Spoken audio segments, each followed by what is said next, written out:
Alright guys, Technique Tuesday, and what we're going to look at this week is expanding on what we covered last week, which was the broad jump with the arms and the broad jump with the hands on the hips, just to start identifying if you have the ability to generate a decent amount of force and obviously generate a little bit of control when it comes to landing mechanics. So taking that a step further now, we're going to then test that ability on a single leg. So utilising what we call the hop and stick test to have a look at if you can obviously control eccentric forces through the hip and the knee and the ankle, which obviously we have to do every time the foot lands on the ground when we run. So obviously demonstrating that strength and control in this test means that again you're more likely to be able to demonstrate that control when it comes to running. So all we're going to do for this test is we're going to set up in a single leg stance. So make sure we've got good foot alignment as always, with the foot pointing in a straight line. Ideally you want to have shoes on for this one rather than doing barefoot. Then we're going to place the hands on the hips, we're going to bend the other leg at 90 degrees behind us, and we're going to allow a slight dip to push the hips back slightly and allow the chest to come forward, but make sure we keep a nice straight line through the back. Then all we're going to do from there is spring forwards and try and jump as far as we can whilst maintaining that control. And I'll go through a couple of areas in a second after I've demonstrated the movement, so hopefully Isla doesn't move in the way just as I'm about to jump. So once we've got set up, like I said, stick the hips back, just a slight dip, we're not squatting down, we're going to drive forwards and stick that land.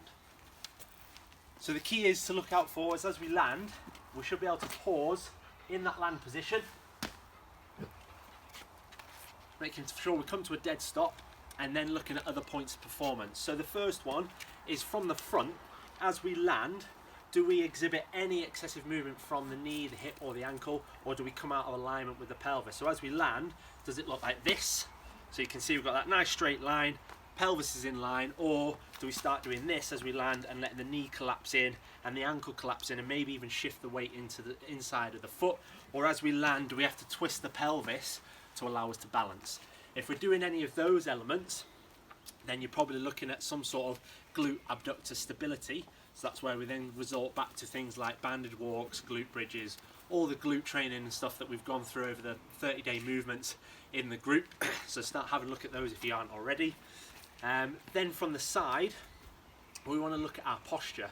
So as we land, do we exhibit either leaning forward too much and then starting to flex through the lower back?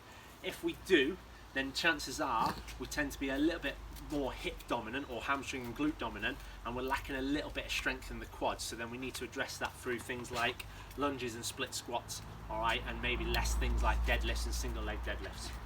If you find that as you land you actually have too much of an upright posture, so as we land, remember we're looking for sort of this position rather than as you jump forward you want to allow the knee to travel far forwards and staying vertical. It may be due to a fact that you've got a bit more of a quad dominance and not enough strength in the hamstring and glutes, so as you land to allow the hips to sit back a little bit, which is going to keep you more stable over your centre of gravity.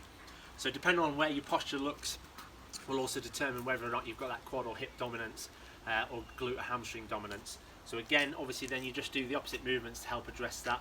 So if you find, like I said, you've got a bit more quad and hip dominance, look at stuff like deadlifts, RDLs, all that good stuff for hamstring and glutes.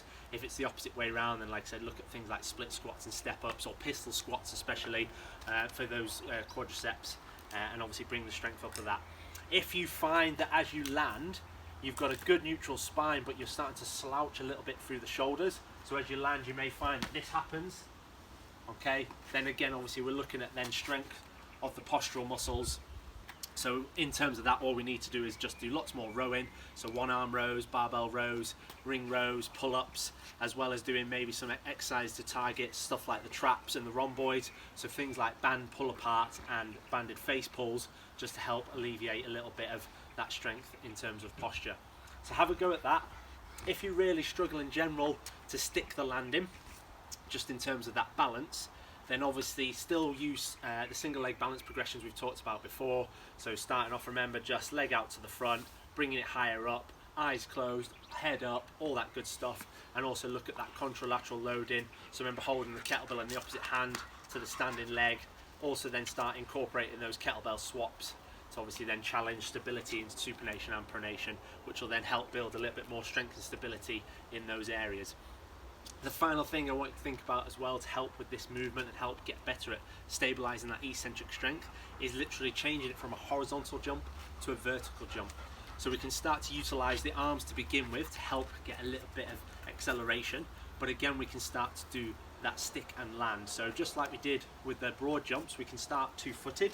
So remember, the feet under the hips, we'll just go back, pause, jump and stick. Then we can start going to that single leg. So again, the same sort of position as we were just looking at with the hop and stick land. Hips go back slightly, use the arms and stick. And then as we get better and better, we can then start resorting to the hands on the hips, same detail. Then from there, stick and pause.